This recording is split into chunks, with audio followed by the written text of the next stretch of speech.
Good evening, everyone. Welcome to another edition of Mythic Conversations. Thank you very much for joining. Gonna have a fun show tonight. Got a little bit of a different setup. Got some paints in front of me tonight. Gonna have a little fun. Honestly, I don't know how tonight's show is gonna go. Tonight could be a ton of fun. It could be really, really interesting and hopefully inspirational, or it could absolutely crash and burn. I have no idea what to expect, but it's kind of what makes it fun, right? So, as I said, thank you for joining. Anthony, Drew, hello to both of you here every single week. I appreciate it greatly. Uh, as I was saying tonight, the last couple episodes that I've done have been very much focused on me kind of talking at you, me, very much, I don't know, like showing you, examples of Lord of the Rings figure parts you can use or wrestling figure parts you can use. It feels like it's been a while since we actually built something, since I actually did stuff on the show. And I think part of what happened is if you've ever seen Masterclass, this is like an app you can download. I bought my wife a subscription to Masterclass for Christmas last year, and they were running a special where it was buy one get one free. So I ended up with an account too, and it's fascinating. I love just listening to different people talk about their craft, and it's interesting because the ones that I've listened to, I haven't even really been listening to them because I necessarily want to do the thing that they're teaching. I'm listening to them because I find the individuals really interesting. I find them talking about their craft interesting. I started with Neil Gaiman, who's one of my favorite authors. I watched Penn and Teller, their Magic performance, which is fabulous. I've seen them live and they're wonderful. But then I watched Steve Martin talk about comedy, and I watched Gordon Ramsay talk about cooking. And now I'm watching Neil deGrasse Tyson talk about the universe. But I've been watching these things, and I just got done the Gordon Ramsay one. So seeing him cook on every single episode kind of got me inspired to create on my show, to actually put some pieces out and paint. So that's what we're going to do tonight. We're going to paint some stuff. And there's a whole topic around that I think we'll have some fun with. But like I said, this type of a show is also a little riskier because it's not like a canned presentation where I'm just saying, hey, I've got a whole bunch of figures here that I'm going to show you. I'm going to talk you through why I did what I did to them. They're already created. I do have a couple things to reinforce what I'm talking about here. But ultimately, the success of tonight's episode is going to depend on me painting these live on the air. So that should be fun.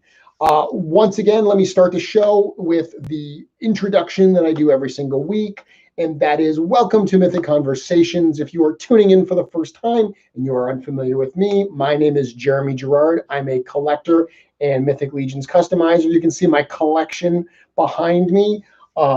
I also have the distinct privilege of working as the digital marketing manager for Four Horsemen Studios. So everything that you see over at sourcehorseman.com is content that I help bring to you. If you want to see more of my content, though, my customs, you can check me out on my Instagram page at Mythic Customs, all one word, or my website, www.mythiccustoms.com.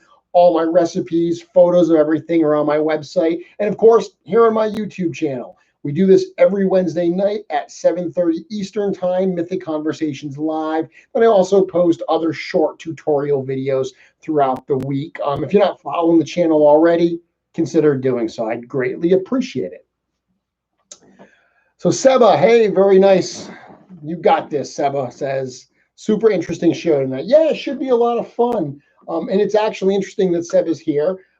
Seba runs Planetary Dog Toys along with Julie, his girlfriend. They're a company that I've spoken about at length recently. I actually realized something. I've been speaking a lot about the 3D companies recently. I've been showing a lot of 3D parts. So one of the things we're going to do tonight is actually step back from that a little bit. Everything that I have on my table to paint tonight are all Mythic Legions parts. So I'm going to talk about why I decided to do that tonight, but I think that'll change things up a little bit as well. But Seba, thank you very much for joining this evening's show, tuning in live. So I guess like every week, we'll start with kind of Mythic Legions news, what's going on, before we move into the topic and the kind of live foot to the fire demonstration. Along the way, it is called Mythic Conversations for a reason. That's because I want to talk to you. I want to have a conversation with you. So if you have questions along the way, feel free to throw them in the chat. I will do my best to answer them. And then usually at the end of the show, we definitely have time for some back and forth, and I can answer some questions. Abby, nice to see you here. Chris, nice to see you. So as far as Mythic Legions news goes, not a ton going on. Obviously, the 20th anniversary pack, that pre-order ended on Monday. So that is going away now. Waiting. We're all waiting for what's going to be next. It's been a little quiet. I mentioned that, I've been talking a lot about the 3D companies, and I think that makes sense because the actual Mythic Legions line has been a little quiet. It's no secret that the Horsemen decided to, kind of slow down a little bit. They had a lot of plans going into this year. They're in their 20th anniversary year right now, so they had a lot of plans for this year, things they wanted to do, but they've had to really change some of those plans because of COVID, because they didn't feel that it was right to be, doing a bunch of pre-orders and asking for a bunch of money right when we were, kind of in the height of it. Obviously, there's still things going on right now, but it seems like everyone else is doing business as usual or as much as possible. They do have a business to run. So the pre-orders are starting again. I know that I can't wait to see what else they have up their sleeve. But because they have been a little quiet in terms of new product, it's really opened the doors for some of those 3D companies to put out some products to feed our growing hunger. On that note, I mentioned Seba and Planetary Dog Toys. They took a break for a little while. They had a bunch of orders that they had to fill, so they stopped taking new orders so they could fill all of those. Seems like they're well underway. They've got those orders out because they reopened the store earlier this week. And not only did they reopen the store, there was a whole bunch of new pieces in there, including some really cool like Dragon Men type head. I grabbed a couple of those. I'm super excited to get those in and get some paint on them. So Planetary Dog Toys, I've been talking about them. I talk about them all the time. I show stuff from them all the time. If you're looking for some 3D parts, they've got some heads, they've got some torsos. This time they did some really kind of fun, big like ham steak type accessories that you can make like an orc or, you can make a goblin eat it if you wanted, but like orcs or even ogres, a lot of fun. So check that out. Obviously, Wolf King Customs, their sale happens this coming Saturday at 3 p.m. It starts 3 p.m. Eastern time. That's going to have the badger heads, the badgerine heads that I call them, that I've mentioned and I've shown multiple times. The awesome feline warrior head that Emil Wickman sculpted that we talked a little bit about last week. Those are going to be available as well. The cool hand claw weapons, those are going to be available. The stick sword, if you saw my Badger post, he was wielding like a fun stick sword. That's going to be available. What else? And there's a couple other secrets that are going to be there. I know there's a couple other things they haven't dropped yet. I did show this week, in addition to the normal Badger head, I showed a Badger head that actually goes inside the hood, which it's interesting because when I commissioned the Badger head, I commissioned it from Walter DeMarco, Mass Customs, just like I do at the Kitsune. I wanted a full head and one that fits inside of a hood. When I got them in hand, I immediately had recipe ideas for the Badger heads. But I didn't really have much of an idea for the hooded one. And at first I had said to Len, because Len LaGuardia from Wolf King Customs, he's the one that's going to be printing these to sell. I said, you know what? I don't think you should sell the hooded one. I don't really have any good ideas for it. I just think it's extraneous. Just sell the regular one. But honestly, I kept seeing all the customs that people were doing with the hooded Kitsune. One that comes to mind is Timothy Peak. Timothy Peak did a really, really cool Kitsune. He even like scarred up one of the faces, and he just made a great character. And it used a hooded head. And it made me just realize that a big part of putting these parts out there in the world, one of the things that is so cool is seeing what other people are going to do to them. So the fact that I didn't have a ton of ideas on how to use the hooded badger head, that's what actually made me say, you know what? Yeah, actually, I correct myself. Let's put that out in the world. Let people use it. Let's see what they come up with, because they might find some really cool ideas that I've never even thought about. So those will be available as well. There will be some painted pieces. They're limited, like all the time, all of them. I am going to paint some badgers. I'm going to paint some wolverines. I'm going to paint some hand claws, and I'm going to paint some of those Emil cat heads. So 3 p.m. is when that sale starts. Runs for a week. Like Len has done, he's not going to limit the parts. So get in there early, get your parts ordered.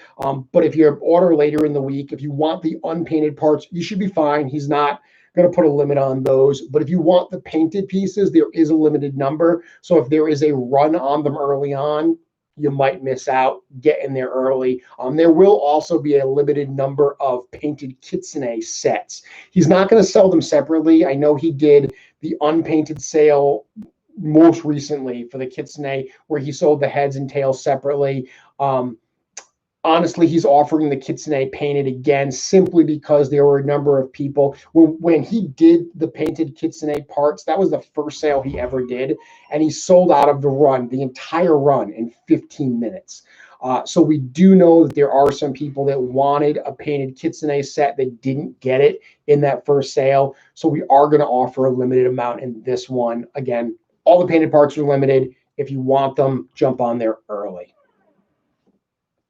Patrick saying my ideas are for the hooded head. Well, good thing that I told Len that he needs to offer that, and those will be available. And again, all of the badger pieces, the feline cat warrior, while I'm saying there will be a limited amount of painted, there will also be unpainted as well. It's not going to be like the kitsune where there was just a painted sale and then the unpainted came like weeks later. This is all going to be at once.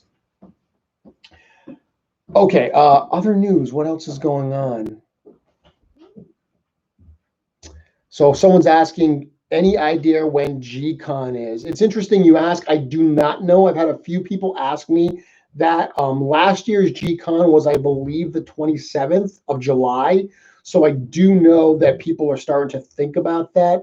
When I was talking to the studio somewhat recently, they did suggest that they might be looking into August for it this year, because they usually do it. They usually kind of time it around San Diego Comic-Con. Obviously, everything's so crazy this year.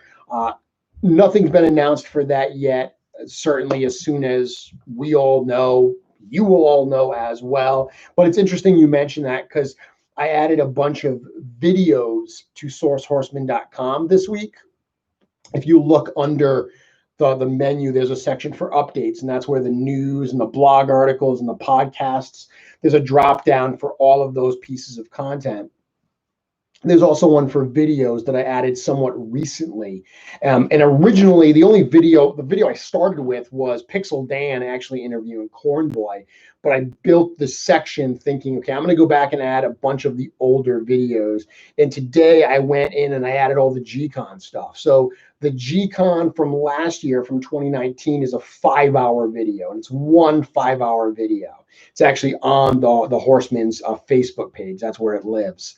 So I linked to that one. But GCon 2018, that one, they were having some troubles. Like it kept timing out on them. So it actually ended up being 5 separate videos.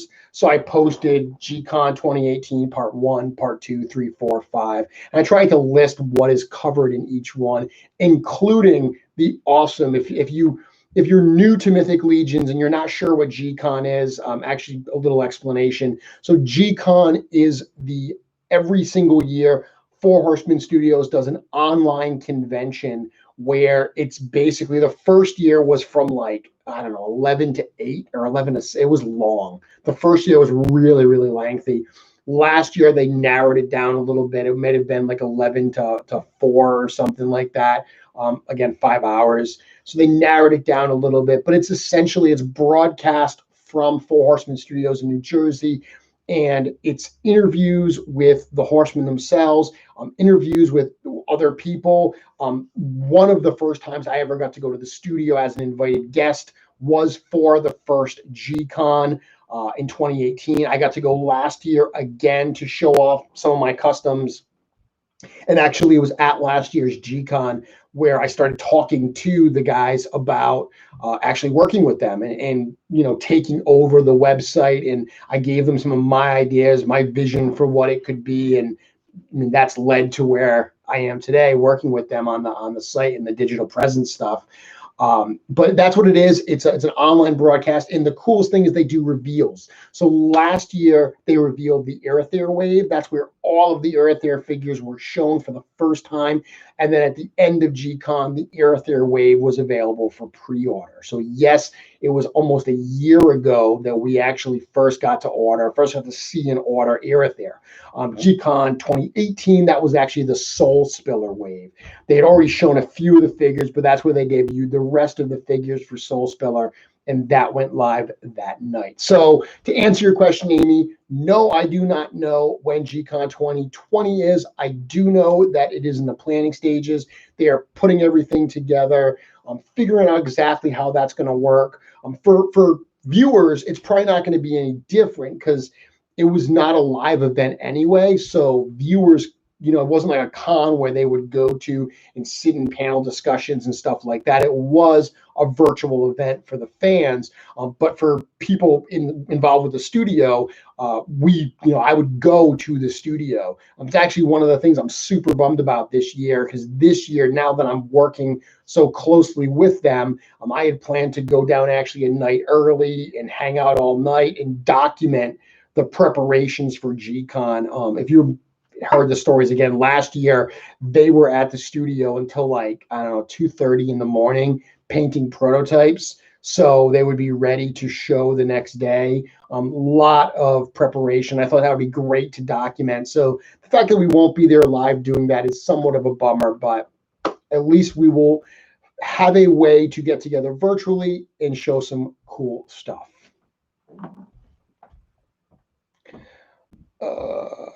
Yes, so Time to Henshin says, I keep confusing GCon with G-Fest. And he says, what's GCon? So I just explained what GCon was. It's an online, that is actually the Four Horsemen's event.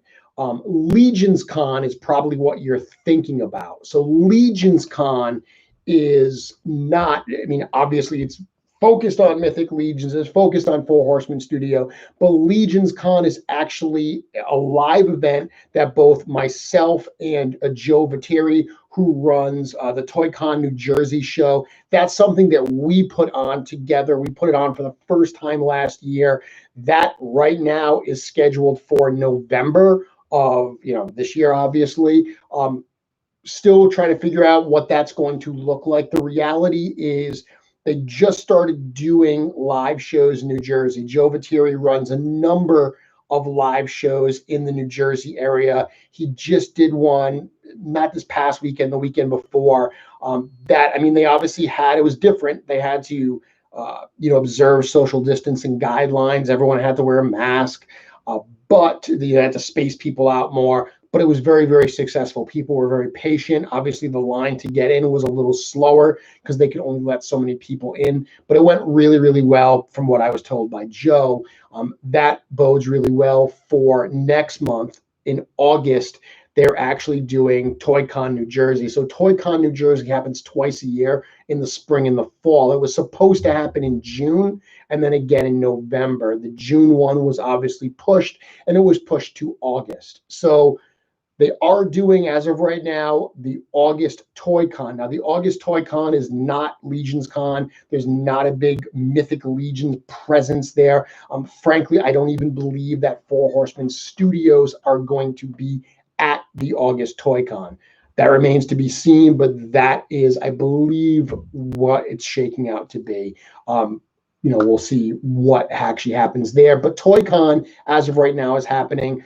I do plan on going to ToyCon to hang out with Joe to plan for November. So hopefully things are going to get better. Hopefully we will be able to, in the next few months, announce all of the plans for November's show for that Legions Con. But one way or another, whether we are allowed to do it fully live or not, we do want to have a virtual aspect to it as well. So those who either, realistically can't travel because they're, say, overseas or something, or those who are just frankly nervous, who are like, look, I'm not really comfortable traveling. At this point, honestly, New Jersey is restricting travel from a whole bunch of states in the country, so you might not even be allowed to travel to New Jersey. I'm in Rhode Island. I am allowed to travel to New Jersey, so I can go there. So we'll see. There will be a virtual aspect either way. Certainly, if you stay tuned to my feeds, I'm going to be talking about it at length once there's something to talk about. Von Creep, thank you for joining. David, thank you for joining. So the topic at hand tonight, what I wanted to do was paint live on the air, just paint some stuff. And I specifically wanted to paint some Mythic Legions heads. Now, that's not a surprise, but when I say I wanted to paint Mythic Legions heads, I mean I want to paint actual factory Mythic Legions heads, not 3D printed parts. As I said a few minutes ago, I feel like we've been talking a lot about the 3D printed parts, which, of course, it makes a lot of sense. They're gorgeous. People, the number of artists, sculptors, painters, everyone is putting out amazing stuff today. I just said hi to Von Creep, amazing painter. Brian Burke doing amazing sculpting. There's so much cool stuff happening. It makes sense that we want to talk about it. And like I said, the fact that we don't have a ton of official Mythic Legion stuff, official Four Horsemen Studio stuff to talk about, the 3D stuff has really filled that gap for us and for our collections. That being said, I still think that there's so much joy in painting the factory parts, painting the pieces that they actually released. Mythic Legions, I've said this at length many times, one of the big goals of my collection and my customizing is I like my pieces to look as close to factory as possible. That is why I try to use paint applications that are similar to what you see on the production figures. In similar fashion, when you look at some of the 3D parts that are available, they're gorgeous, but there are definitely some parts that stylistically don't fit as well with the line as others. And that's simply because the sculptor working on that maybe did some textures that you don't generally see in the line, or just took a direction you don't generally see in the line. I love those parts. I have tons of them, but my favorite parts to use are the ones that really feel like Eric Treadaway could have sculpted them. And if you really want to paint something that feels like Eric Treadaway could have sculpted it, paint something that Eric Treadaway sculpted. Paint some of his actual heads. Now, one of the things I like to do on that, in the spirit of that, is think about the existing Mythic Legions races, the existing Mythic Legions line. And there's two things that I really like to do. One of them is to paint new sub-races, to create new kinds of sub-races for other races we've already seen. So for instance, we've got goblins, right? We've got actually quite a few goblins. We've got the cavern goblins, which are the green skin goblins. We've got the bog goblins, right? We've actually got the forest goblins, which is Thistlethorn. Those are the fuzz monks. So that's 3 right there. And then in the Earthair wave, we have a Hellfire goblin, who's not technically a goblin. He's actually more of a demon, but he's got the name Hellfire Goblin, so we'll count him as well. The fact that the Mythic Legions line has a number of sub-races for goblins opens up the door to say, well, what other races could there be? What other sub-races? So this is one that I've shown before, and this is a sub-race I've shown before. This is one of my Frost Goblins. And this is actually my Frost Goblin King. And while he's got a custom printed weapon here, and he's got this cape that came from a, what is that even? A Magic the Gathering figure from Funko. The head on this is it's actually a Nubnik head that's painted to be this grayish blue color. And what I actually did here, this is one of the Goblin collars. And what I like to do with these collars is I like to use them as a crown sometimes. So that little peg that's on the inside there, that's the peg that pegs into the back of the neck. What I do is I put it right underneath the head. So right where the head meets the neck, I put that there. And then if you push this down, you kind of wedge it on, you can kind of make them wear that little crown. And I think it looks really cool as a crown. But most importantly is that skin color there. All that is taking a nubnik head and painting it with a new color. And the color I use, by the way, I use a lot of Vallejo colors. This is Vallejo Gray Blue. It's number 943. See if that's going to actually... It's not gonna. There we go.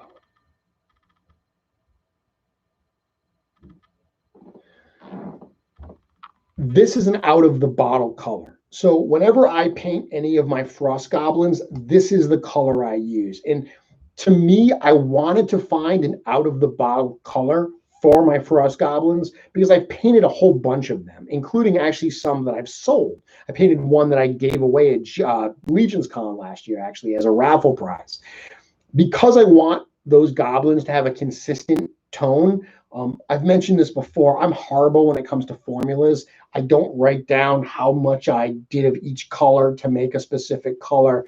I'm not great with paint matching. There was actually a question on the Cabal today about who your favorite painter is. And people were, Nikki and Dennis and Andy Spinks and Drew Grubbs. I didn't show up in a lot of those answers. I wouldn't have expected to because I definitely don't consider myself a really great painter. I certainly can get by, but I know what my skill set is. My skill set is definitely more creative customizing, putting parts together in interesting ways. So as such, I'm not great at combining paints and paint matching and stuff like that. So out of the bottle colors, when I can find an out of the bottle color that works, I really, really like it. So this is what I'm talking about, is being able to take an existing race and create new versions of it, like new sub races. Similarly, this is what I posted today. So today I posted this character here, my Fury Elf. And all this is an Elf Legion builder that I did swap out some of the body parts. I had used actually some of the pieces from a Vampire Legion builder, and I had the upper arms and upper legs. So I liked that. I mean, black and red's always a cool combination, right? So I combined those pieces together. But the big thing here to go with that black and red motif was that skin color.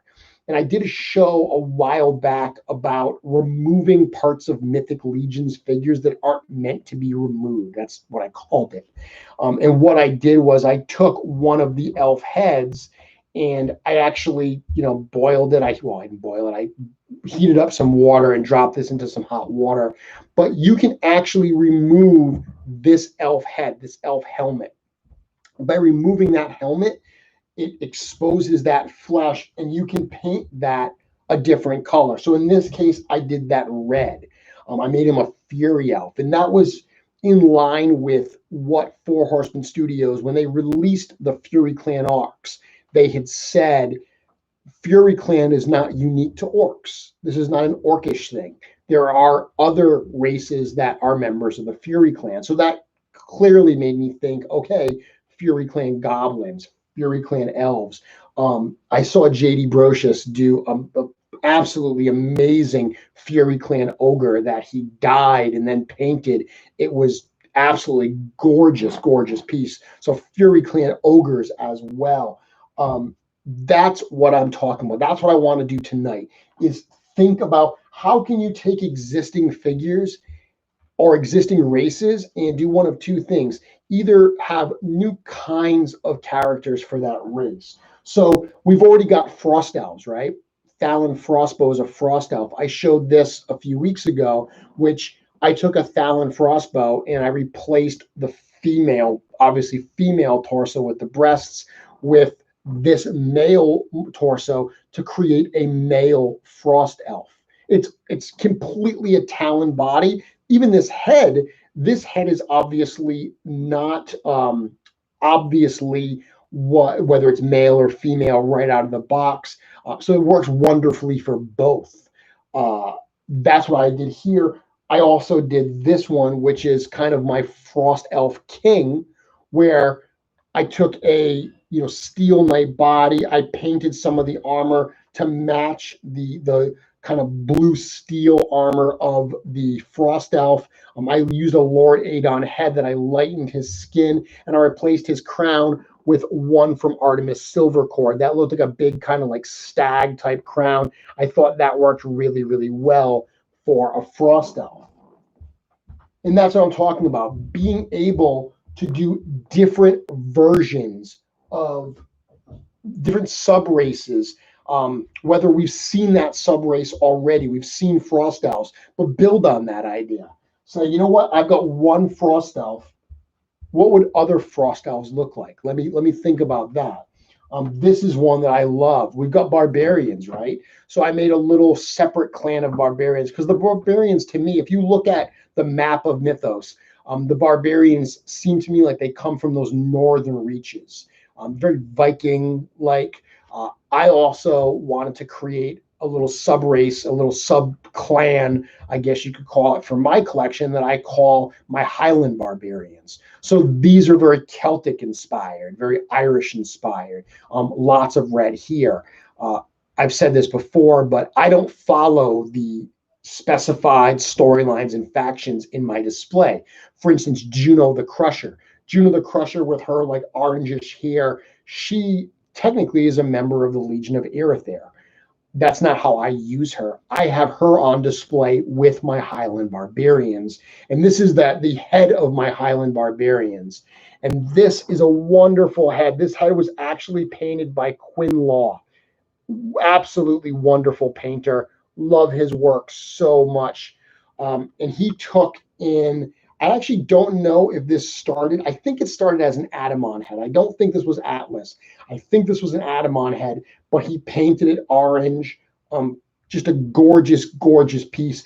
Actually, I had this custom. Some of the armor on this is from a Spawn figure from the Viking Wars. I think that the figure's name was Bluetooth, I believe it was.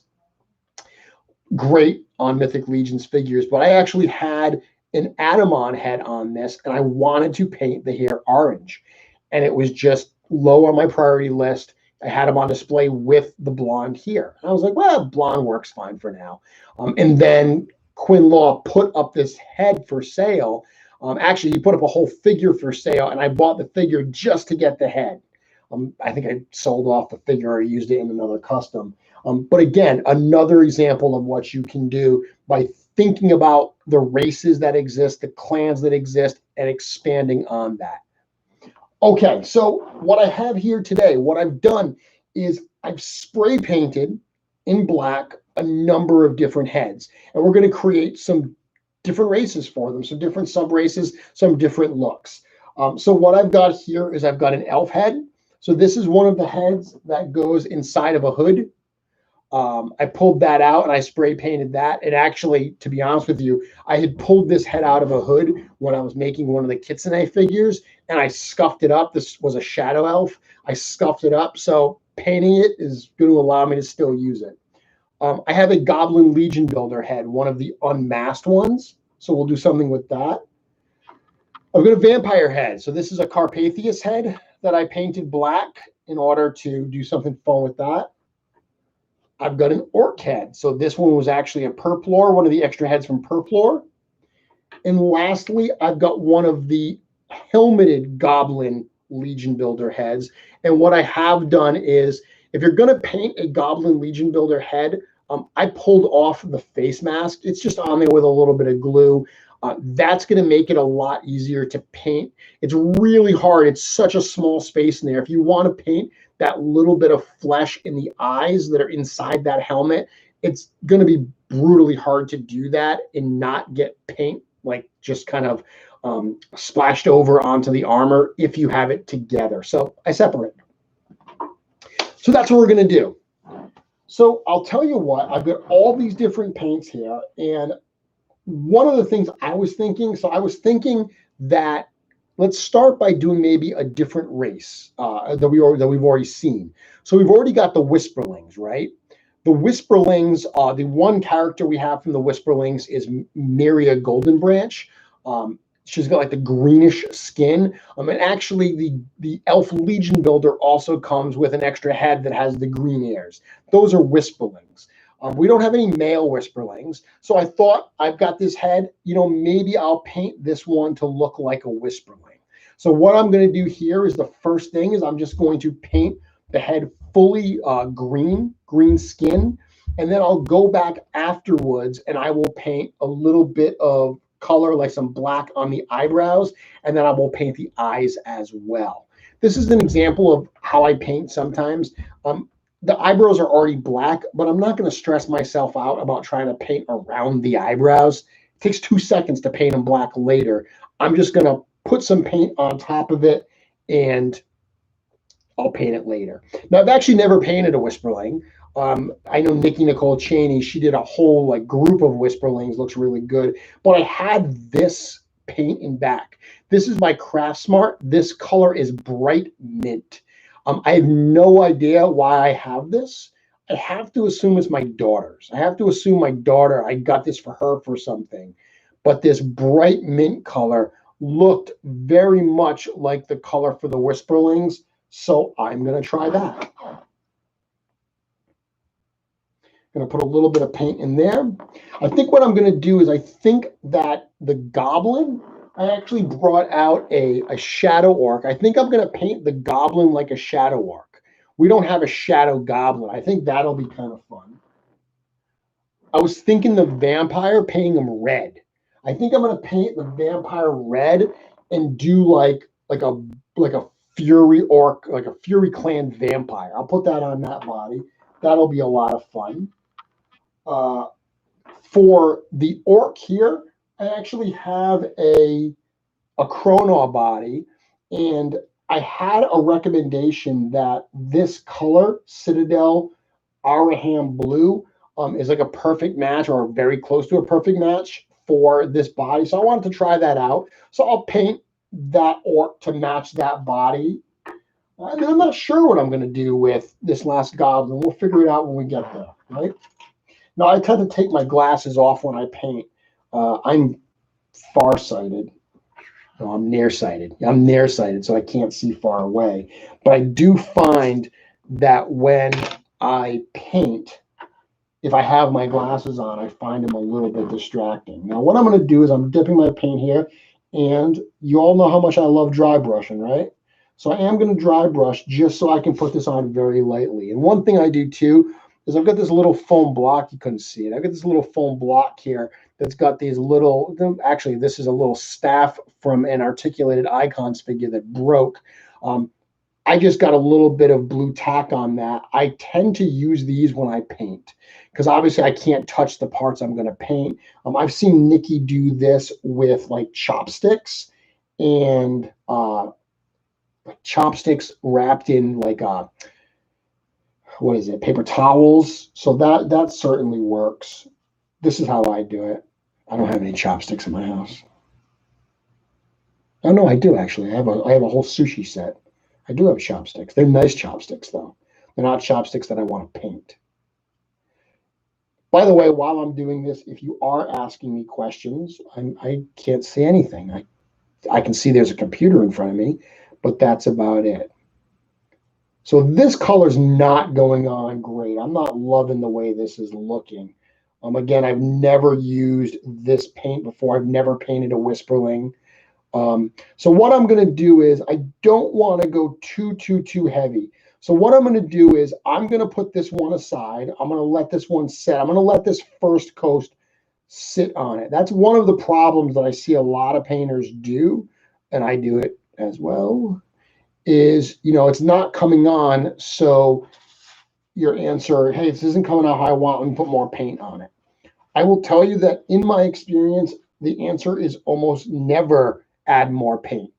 almost every time I've added more paint, I've basically just managed to screw up whatever it is I am painting. So I'm going to go to this one. I'm going to paint this goblin head here. Now, this is just you washing me paint. But the thing is, this goblin head's really shiny. Like the spray paint that went on, it weirdly went on really shiny on this one. And looking at this orc, he's a little bit duller.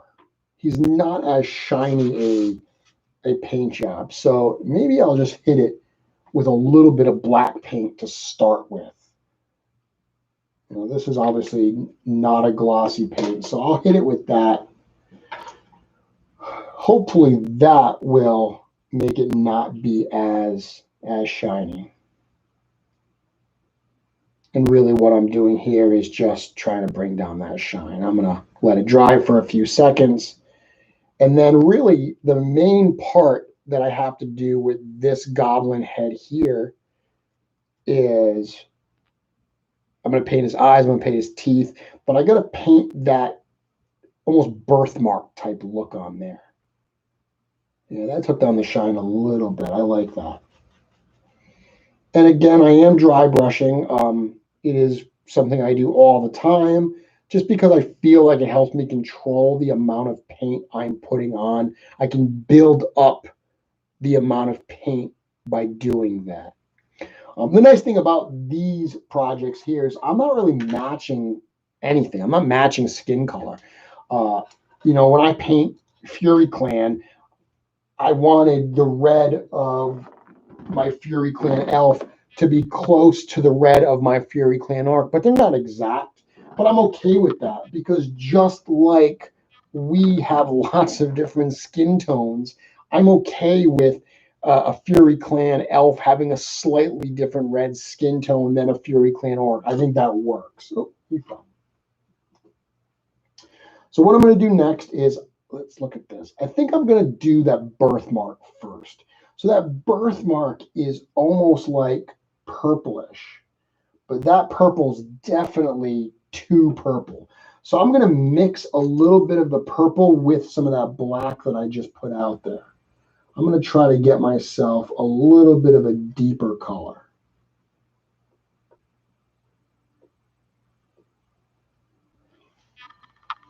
You know, I'll just use this here. I'm not going to paint on this, but I'm going to use this as my guide,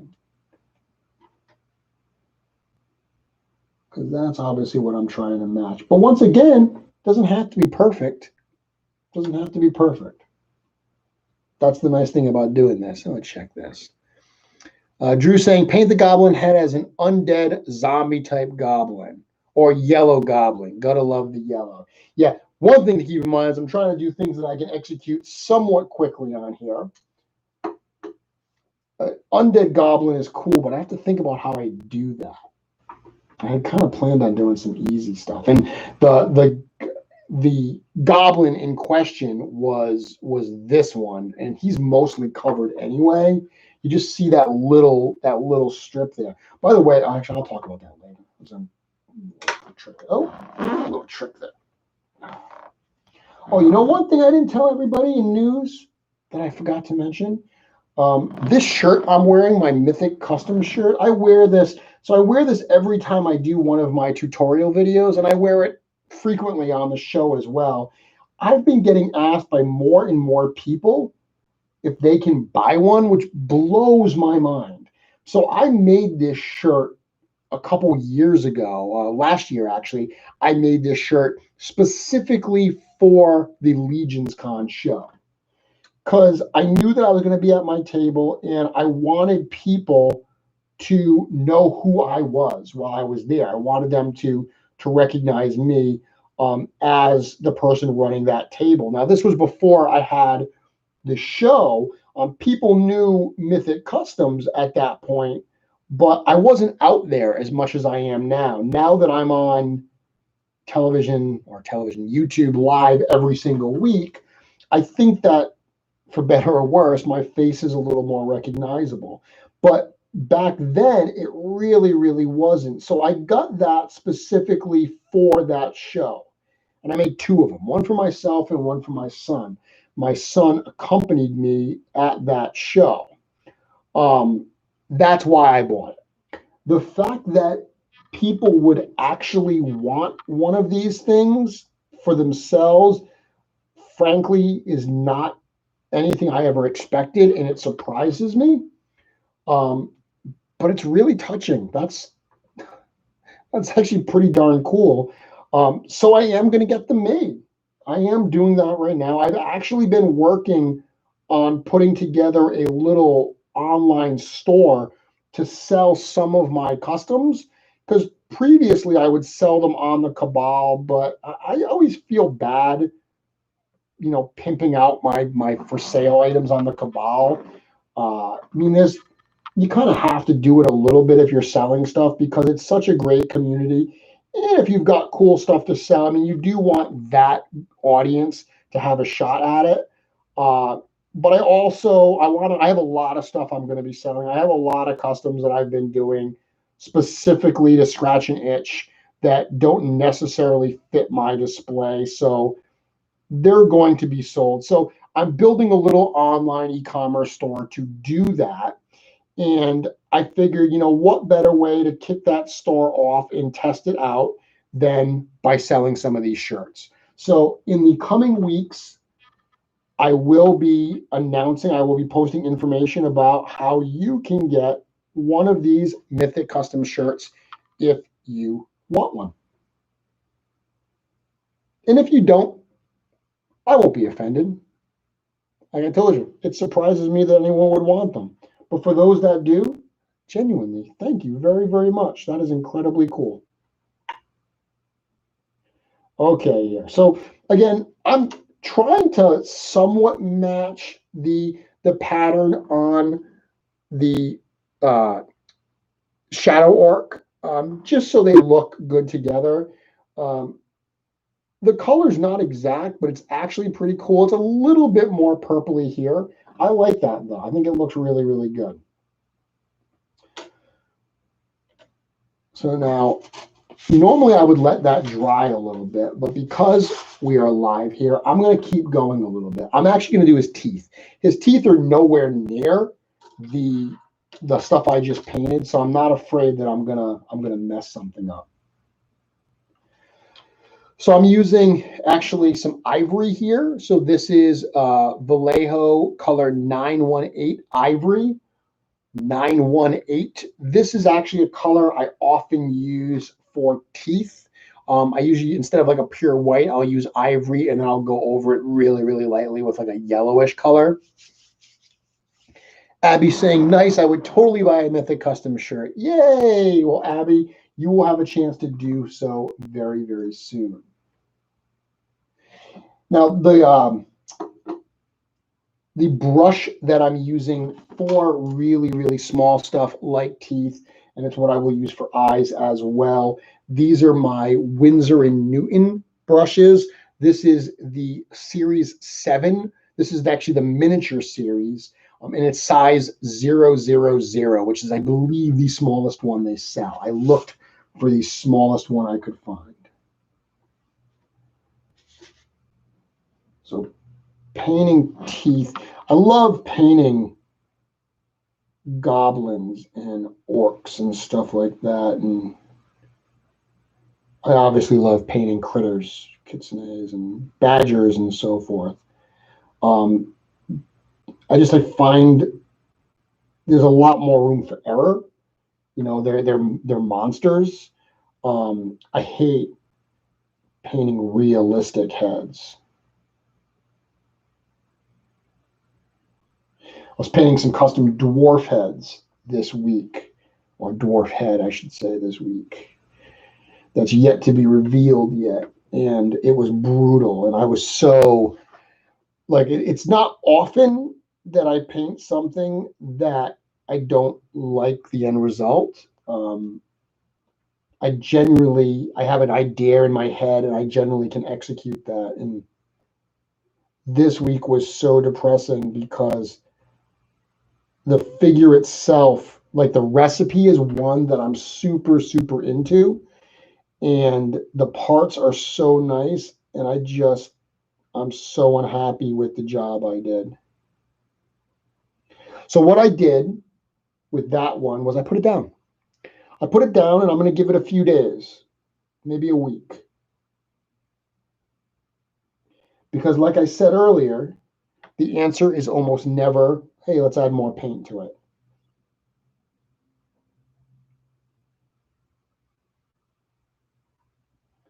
Now I'm being very, very meticulous, and I'm painting all of these little teeth. Now, the great thing about this is because the skin on this is black, if I go a little bit too far, like I just put a little bit of paint on his lip, I'm just going to paint over that in black later. I was asked this question a while ago on a show. Amy might have asked me, actually, what I do when I mess up a paint job. And I said it really depends on how badly I've messed it up. You know, but in some cases, with something like this, I'm just going to go back in after, and I'm just going to paint the black area that I overpainted on the white. I'm just going to paint that area black again. Super, super easy.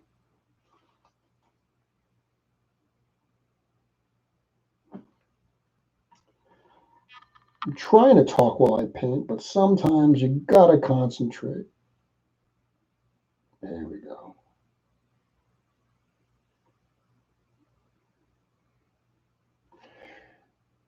There we go. I got some little teeth in there. So the last thing I'm going to need to do for him is going to be his eyes. And yep, yellow eyes. All the orcs, the orcs too. All the orcs and the goblins have yellow eyes, which I love. Because that's one of the things I hate about painting realistic faces is I don't like painting eyes. I don't mind it on the ogres. I painted a couple ogres recently. I just painted actually one of the Cyclops looking ones from Planetary Dog Toys. And like the bigger eye on those ogre scale figures, I find actually to be somewhat enjoyable to paint. I watched there was actually a YouTube, I apologize that I don't know who the actual YouTuber that posted it was, but he posted an article or video on how to paint eyes on miniatures. Oh my God. I mean, you think this is hard? I can't even imagine miniatures. But the tips that he used, how he painted it, I found to be so helpful for painting eyes. But at this little scale, I still find it so hard to do.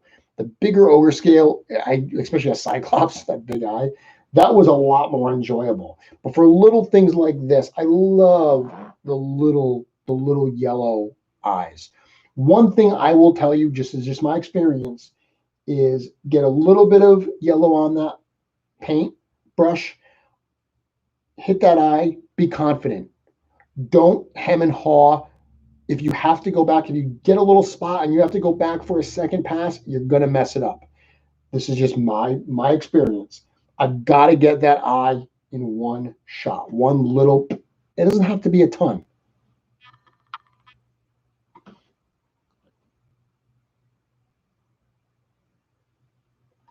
There we go.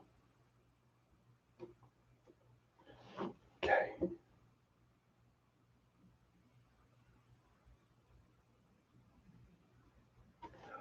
Most nerve-wracking part of painting a head, second eye. Especially when the first eye came out good. You do that second eye, you will never get that second eye as good as that first eye. It is such a pain. So I just told you I'm not going to go back and hit more paint on the eye, and I'm going to because I don't like the way the second eye came out.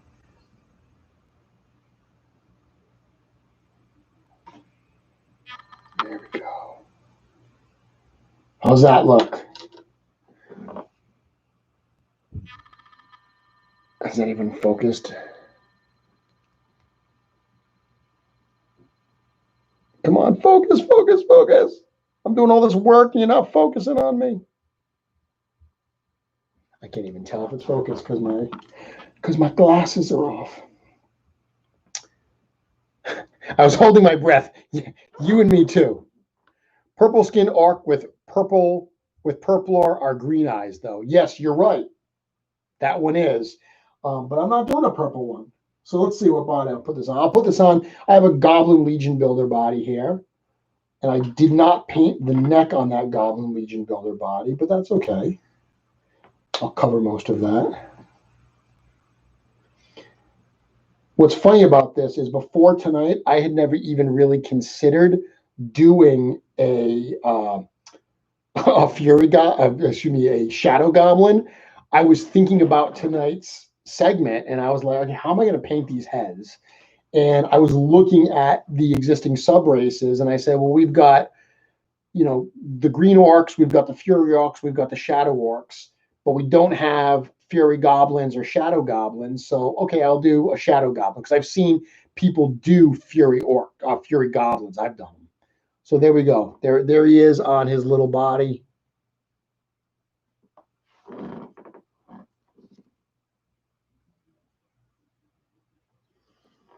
And that's a lot of fun. And again, what I love about doing stuff like this is it looks really good because it fits in really well because you're using Mythic Legions parts. Again, nothing against those third-party companies. I obviously use tons and tons of them. But one of the things I will encourage you, especially as customizers, as new customizers even, is don't be so focused on only getting third-party parts that you neglect to really explore everything you can do with the existing Mythic Legions line. Okay, this one will be fun. Let's do this up like a Fury Clan. I'm going to put a little more paint on this. I think this Whisperling is going to be a lost cause. I think I'm going to accept that. It's a lost cause here. I don't think it's going to go on. Oh, wait a minute.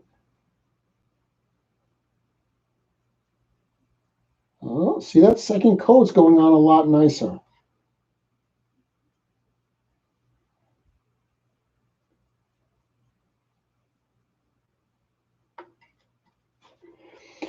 I did, one one tip that I read recently, or reread recently, because I had read it before, that I've never tried is I don't water down my paints at all. I don't dilute them.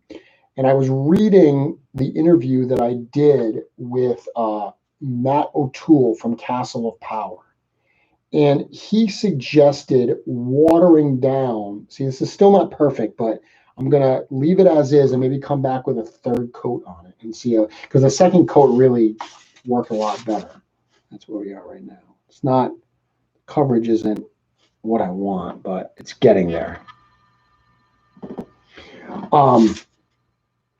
But he said that he waters down his paints to like a milk-like consistency. And he said that really helps. He says it goes on and it looks terrifying. It looks like it's just flowing into all of the features. But he said that once it dries really, really nice. It almost gives like a factory look to the pieces.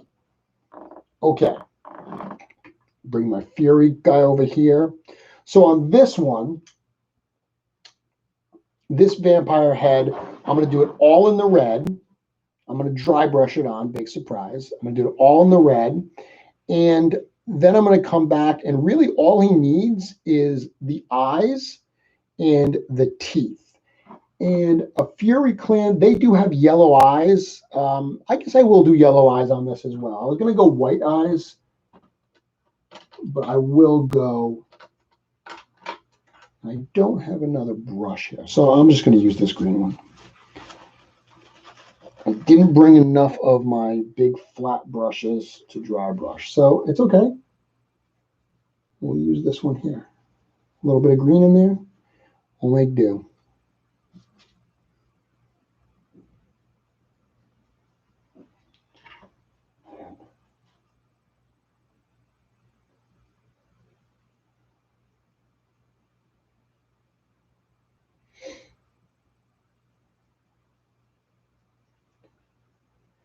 when you do it like this, I mean, it goes on, and it's not dark, you know, it's going on. And one thing I always tell people is, especially when you paint like this, whatever your color you're using, the color underneath is very much going to influence the end result color. That's why I like painting with these really, really thin coats, because it gives you so much more control. If you just wet this brush and just slop this red paint on, you don't have a lot of control over how deep that red is.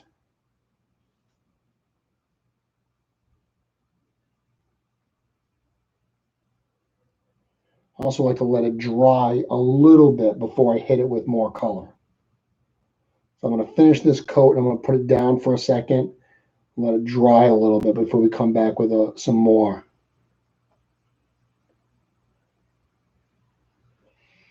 But one of the nice things too right now is I don't know what the heck I'm doing. I don't have anything in mind really. Like I said, I'm going to paint this like a Fury Clan vampire, but the reality is I don't know what that looks like. I'm not trying to match anything specifically, and maybe the deep red color of that Fury Clan orc. But there's something nice about experimenting like this. There's something really, really freeing about experimenting like this. It gives you a lot of flexibility. It gives you the chance to just start to paint and say, like, okay, how is this going to come out? You know, what is this going to look like? I honestly don't know. It's refreshing because as you're doing this, you have the ability to experiment along the way. You have the ability to change course, to say, hey, this isn't coming out how maybe I initially expected it was going to, but I really like the way it's going. So let me explore that. That's one of the best things, is when you sit down and you don't know what you're going to create and you just create. So Von Creep says, I use a lot of paint thinner and paint with nearly washes. Okay, so if you don't know Von Creep, by the way, that's Chris Hobby Lobby Middlecamp. Chris, thank you for joining. He is someone who, his tips I would definitely heed. Actually, when I never used to use sealer on any of my paint jobs, because I painted for years only for myself. I didn't sell any of them. So I didn't seal anything because it was going in my cases, and I wasn't concerned about that. But when I started selling to others, I was concerned about durability. So I reached out actually to Chris and said, hey, what do you use for sealer? And he's the one that recommended the Tester's spray sealer that I use, which I've used since. So Chris is saying that he uses a lot of paint thinner and he paints with nearly washes. Yeah, that's exactly what Matt said he does as well. So this here, this is a Citadel paint. I do not use Citadel normally. Citadel, I use Vallejo. I've only got a couple Citadel paints. I really do like them though. I really do like them a lot. So this one here, this is the color is Araman Blue.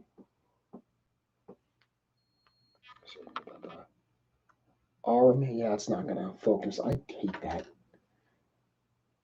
Araman Blue.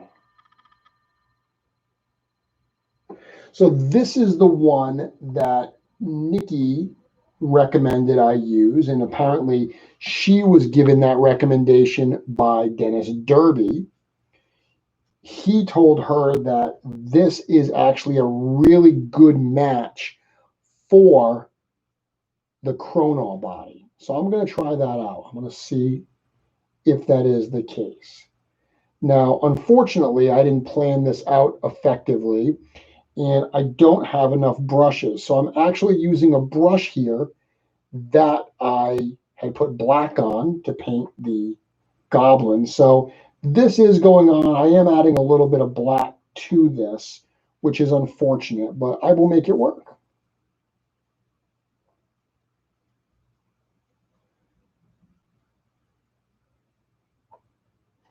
It is a little, it is a little dark for me, but I think that is very likely because I'm an idiot and I have black mixed in with it. But that's okay, because for a first coat, it's going to work. I'm going to put a second coat on it after. So what I'm going to have to do is, Chris, I'm going to have to try that. I'm going to have to start to water down some paints and to test out that to see if that helps out, if that gets me what I want. Because the fact that two painters whose work I really admire have both said that they water down paints and they do a lot of washes. I mean, right there, that's a resounding recommendation to try that out. I'm going to add some more red paint here. I'm going to go back and hit my Fury Vampire again. And now this second coat's going to go on a lot richer, because now I've already laid down that first base. Yeah, so this is definitely painting a lot richer. But again, I'm still being very, very controlling with this. And this isn't giving me that super rich color yet that I see in that Fury Clan orc, but it's working for me. I like it a lot. I really do like it. It's almost like a deeper color, which actually works really well for a vampire, in my opinion. This would actually probably look really cool on the blood armor body, or even like a black armored body, like put this on a Black Knight Legion builder with just that red strap across his chest, and that would probably look really, really sharp.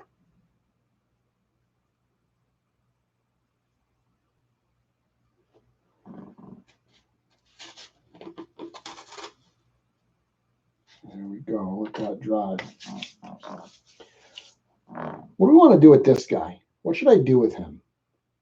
One of the cool things about it, if you're going to paint any of these Goblin Legion Builder heads, the one with the full face mask, I told you that you can pull the face mask off to get better access to the eyes there.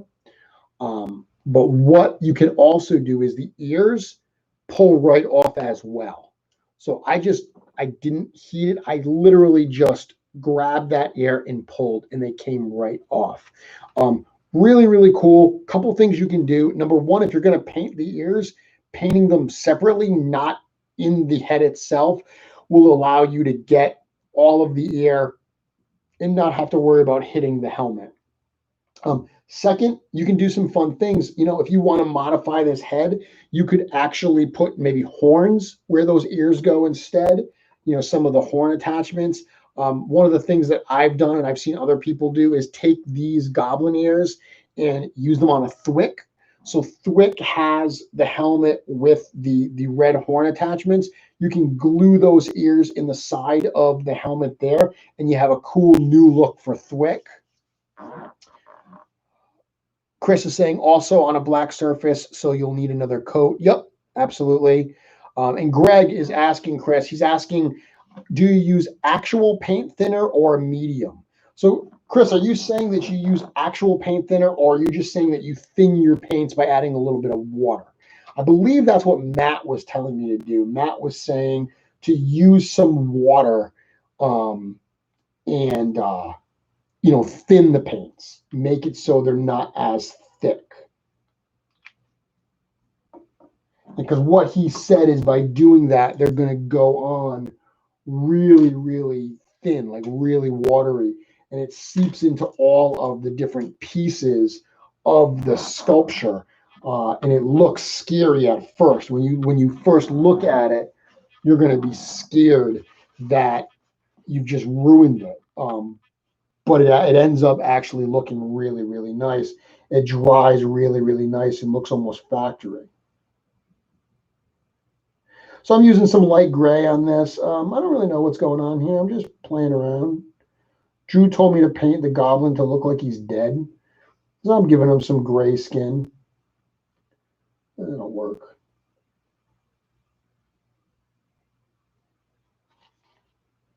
Now, I have painted these pieces before, even though I've never painted, I never painted a shadow goblin before. I have painted that head. I've painted this head.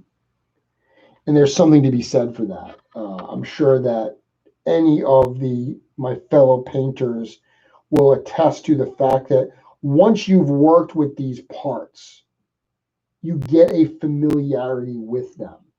Once you've painted like that standard chest, that standard 1.0 chest, it's got the kind of like the different design on the front. Once you've painted that a few times, you get very, very comfortable painting it. Like, how much paint you need. You know where the different details are.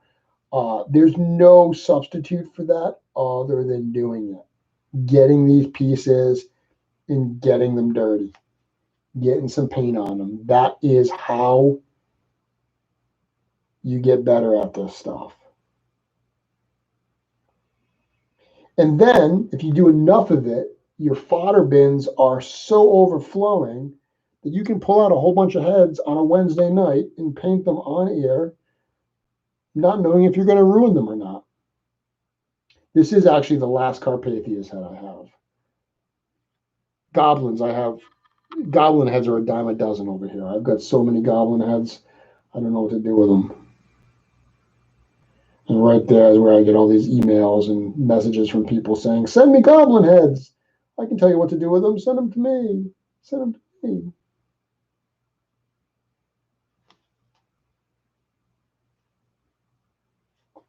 I did one of these the other day, actually. If you saw, I did my Masters of Mythos set. Mythos, what am I, Travis? Masters of Mythos set. And I actually used this Goblin Legion builder head as Orko. The character of Orko, he's got traditionally the face mask, and you can't see he's just got kind of like black skin with the yellow eyes. So I was trying to think about, okay, well, what character would I use for Orko? I remember seeing at Legions Con someone whose name, Matt Rhodes, he had done a whole bunch of Motu inspired ones, and he actually used a Calavia's head as Orko because it's got the mask and it's got like those ring armor, and so he painted two of the rings to look like eyes. Really smart way to do that. But that I didn't have an extra Calavia's head, and that I didn't want to copy what he did. So I decided to use one of these heads, and this is exactly what I did. I took the face mask off, I painted the skin underneath it, and then actually for that one, I painted the mask kind of to look like the colors of Orko's mask. There we go. So I just painted, his face there, and then what's cool is, like I said, when you pop that back on, you'll just see that little bit of the face underneath there. And what I would probably do with that face there is I would give it a little bit of dry brushing. So this color here, this is Craft Smart. This color is Tin. This is the one that I love, love, love to use for dry brushing like armor pieces. I find that when I dry brush armor, I like these Craft Smart metallics for dry brushing this stuff. And I find that if I use actually the silver one, it's a little, I don't like it as much. It's a little too bright. This one, it's a little bit darker, and I just think it looks better. Again, one of my favorite things to do, detail pieces to do, is to dry brush a little bit of this tin color on and then follow it up with a little bit of brown.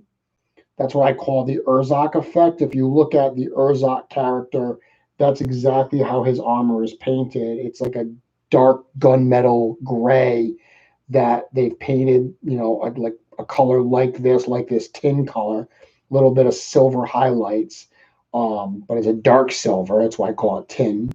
And then they got a little bit of brown dirt type area there, dirt type look. I love when I paint the detail on these because he's got all the holes in the face mask. I like just hitting below the holes because what happens is if you like hit the hole and brush down, you usually get a little bit of color that comes out from the hole. It almost looks like it's, coming out from those pieces. I love doing that with like a rust effect or something. Looks really good. There we go, quick and dirty. I left his eyes black. I don't know if he looks dead or not, but he's fun. He's a fun little guy. So bigger picture, what are we doing here? This is just, again, an example of having fun with these existing parts. Coming into these existing parts and looking at what you can do with these things to create different kinds of races, different kinds of characters. Let's go back to that vampire. I want to get him done before we call it an evening.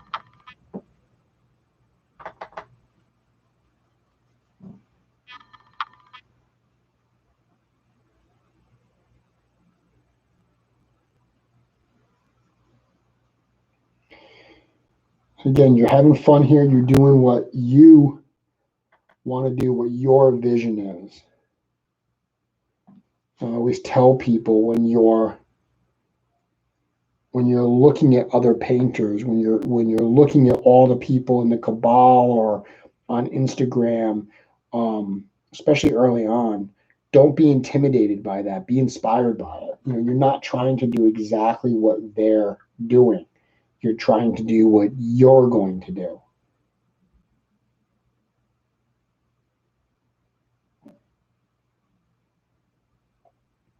Now, in a real world setting, I would not be painting this quickly. I would not be painting this many pieces. I tend to not work like this with this many colors all at once.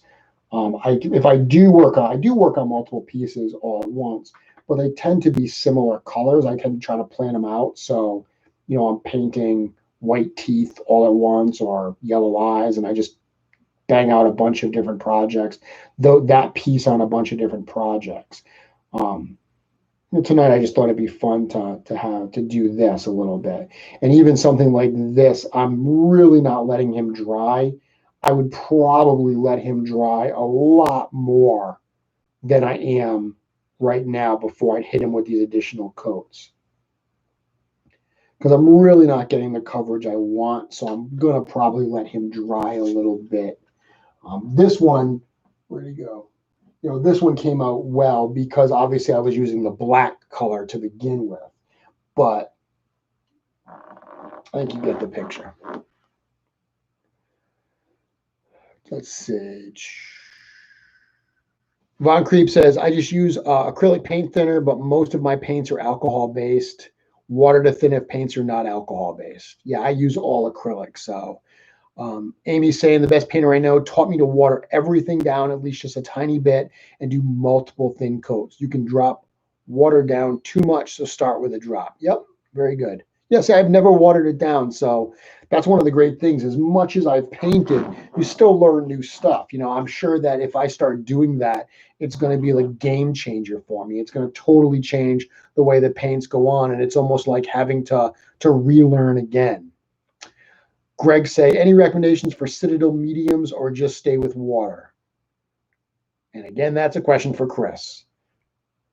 Chris, you need your own show, Chris. Painting with Von Creep Customs. Yep, so he says he's never used Citadel. They're not available near him. Yeah, I personally, like I said, only have a couple Citadels in my collection. I'm going to try that at a later date on this chrono because that head color did not come out how I wanted at all. So that's why I said at the start of the show, I said this could be really, really fun, really, really interesting or it could be a resounding failure. I feel like we started strong. I feel like this guy really came out pretty darn cool. I like him a lot. This came out, you know, pretty much exactly like I would have wanted him to. The other stuff we've worked on tonight, not so much, but that's okay because this is not necessarily saying do exactly what I'm doing and you're going to get this cool result. I've done shows like that, of course.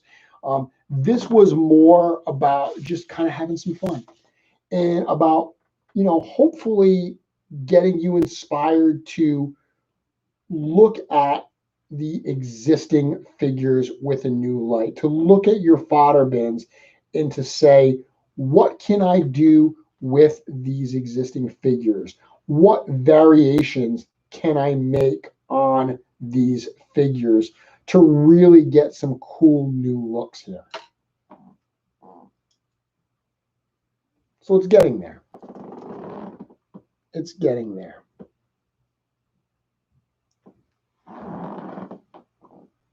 And it's kind of cool. I mean, the head looks really cool in red, and I think that's one of the fun things that you'll find when you do stuff like this is just by experimenting, you will absolutely discover that, you know, there's results that you didn't expect, that you can go down that avenue. Adrian saying, appreciated tonight's lessons. There weren't really many lessons, were there? I mean, I guess so. It was me just kind of having fun. It is interesting, though, because like this one, I do really find, I know a lot of people, they swear by, they use a lot of the less expensive paints like the Craft Smart. I always find it goes on really, really chalky. Like I'm feeling this, and this, maybe it's the watering down aspect. Maybe that's what I need to do. Maybe if I water down some of those paints, I will really like the application a lot better. Because like I'm looking at this one that I did here, and it's not the way that the paint goes on. Not only is the coverage not where I need it to be yet, it's just a chalky feel. It doesn't feel like once the Vallejo dries or even once the Citadel dries. So maybe that's what it is. Maybe I've got to water that down. That's I think what I'm going to try next. Anthony's saying you didn't mess anything up. You just had some happy little accidents, according to Bob Ross. Absolutely. Happy little accidents. But that's what it is. When you paint some of these things, like again, what you'll discover is some really interesting stuff. I'm trying to think of an example of a figure that I messed up. Actually, it's funny. This figure here, this was one that I messed up really, really badly a while back. I posted a picture of this head, excuse me, on my Instagram page, and I was trying to lighten the skin, and it just, the one night I don't have water with me, I was trying to lighten his skin, and it wasn't coming out. And then I ended up having to actually run it underwater to, hold on one second.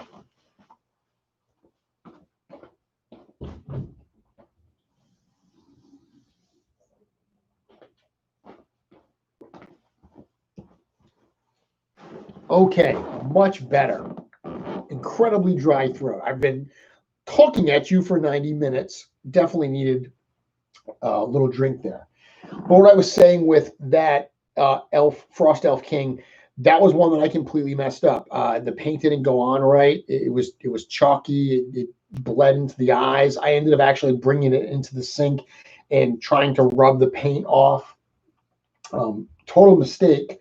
But then when I went back and hit it, it almost made like some patchiness around his eyes because I couldn't get some of the paint that had leaked into the eyes and around the mouth. I couldn't get it out. But when I painted the new flesh tone over it, that extra bit of white around his eyes ended up being a happy little accident. I kind of like the look of the figure. It's really subtle. You know, you definitely won't see it on video.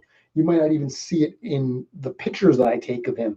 But if you saw the picture live, if you visited the little Mythic Museum here, you would absolutely see some of that paint. So pretty cool. Happy accidents can be a lot of fun. So I will chalk tonight up to be a success because I got a cool little shadow goblin out of it. That's kind of fun. I didn't expect to have him. So I got a shadow goblin. I'm down the road on my Fury Vampire. So once I finish my Fury Vampire, I'll finish painting him up. I'll take some pictures and I'll share that on my account. You can check that out. So I think that's cool. And most importantly, we got to spend an hour and a half together chatting about Mythic Legions. That I think is always going to be a success. So with that, we're winding down here. I'm happy to answer any questions you may have. If anyone wants to talk about anything going on, I am happy to answer some of those questions. I will say this just in advance. Next week, I will be taking a break. So there will not be a show next week. My plan is to come back the following week with a show. But next week, I am taking a little bit of time off of work. And I figure that I'm going to probably be doing stuff next Wednesday. So don't want to have to, race home to make sure I get everything set up for the show. So just makes sense. This is actually episode 10 of the new Mythic Conversations.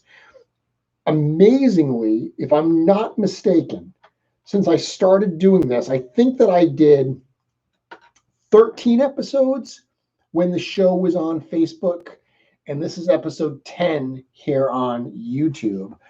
I think I took a week off between those. When I switched from Facebook to YouTube, I took a week off, and I know I took one other week off for my son's birthday in April. Other than that, I think I've been on every single week. 23 weeks, every single week. So, we're, literally at half a year of doing this show, only missing it twice. So I think that's pretty darn good. I'm going to take a week off.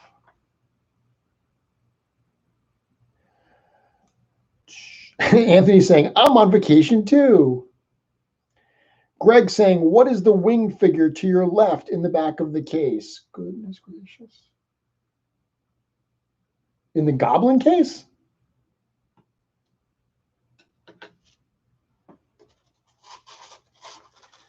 To my left. So Greg, I assume you are talking about the one that's right here? Is that the one you're talking about? If so, that is Gunzo, my Goblin Tinker, who I've shown on the show before. He's actually one of the more popular pieces I've ever done. Spoiler alert, he's one of the customs of mine that's going to be in the Action Figure Adventure documentary series.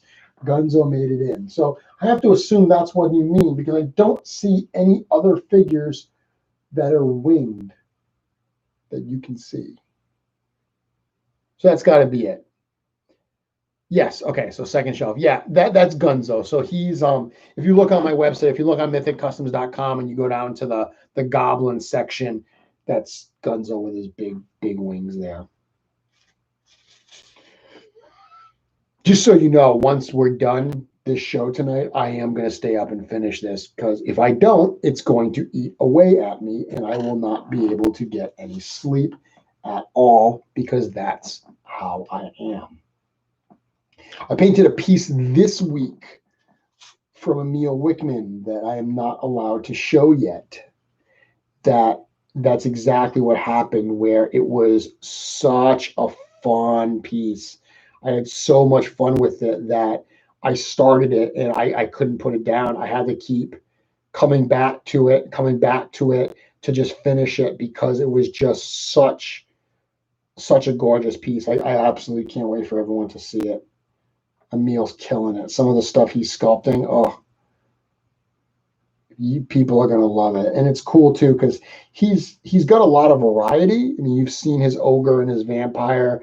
You've seen his cat warrior that's going to be available this week. But he's really versatile. He's got you know, a little bit of everything. I think people are really gonna dig some of the stuff that he's doing for Wolf King Customs. Speaking of that too, some of the other sculptors, and the two things that I've definitely been watching eagerly on the Cabal, there's Brian Burke, so Von Burke Customs. He's been putting out some stuff. He did like the cool ogre vampire type head that looks great, but then he did this new kind of like a raven skull. And then today he was showing like a Death Knight that he said didn't come out exactly the way he wanted. So he's going to go back and make some tweaks to it. But he's doing some really cool stuff. I actually just got in one of those skeleton torsos that Christopher Jack Crowder was selling. And it was cool because I've been painting so many 3D printed parts lately. I haven't gotten my hands on any like traditionally cast parts in a while because everyone's doing 3D printing. So Christopher Jack Crowder, he cast that, he sculpted that and cast that, you know, traditionally. So to actually get my hands on one of those parts again, that was kind of cool. Thank you very much, by the way, for that, sending me that. That was neat. I can't wait to find a way to use that in a custom. But they're both doing great stuff. And then Mike Uziel, hope I said his name right. He's got that really cool goblin that he's working on. It's got like an eye patch. He's been printing up some of those. It looks like he's going to be doing an order, and he came right out and said it's not a pre-order. He's printing them in advance, so he'll have them in stock when people buy them. So that's always cool. But yeah, lots of cool stuff. Lots of great artists. It's amazing to see what the community is putting out right now. It's, you know, there's never been a toy line like this one that I think creates so much creativity. You know, I'm in a couple of the Mezco groups now, and I mean, they've definitely got some creativity in that community as well. There's definitely some customization going on. You know, very similar to what we see with Mythic Legions. I would still say that I think there's more in the Mythic community just because of all of the add-on parts, you know, and there's so many people doing amazing stuff these days. Let's see, any other questions? I think that's about it for tonight. We're at 9 o'clock. So like I said, thank you for joining. Hope you found it interesting. Think about that, though. Look at your customs, look at your figures, look at your fodder. And if you're looking for some inspiration beyond just the third-party companies, look at the existing Mythic Legions parts and think for yourself, how can I tweak that to make a different version of that race, a sub-race? How can I make a Frost Goblin or a Frost Elf or a Highland Barbarian or a Fury Elf or, you know, Shadow Goblin? Figure out how you can do that. Like, I'm going to take this head now. I just popped this on a Goblin Legion builder. I'm going to take this head and I'm going to make a custom out of it. I'm going to figure out something cool to do with it.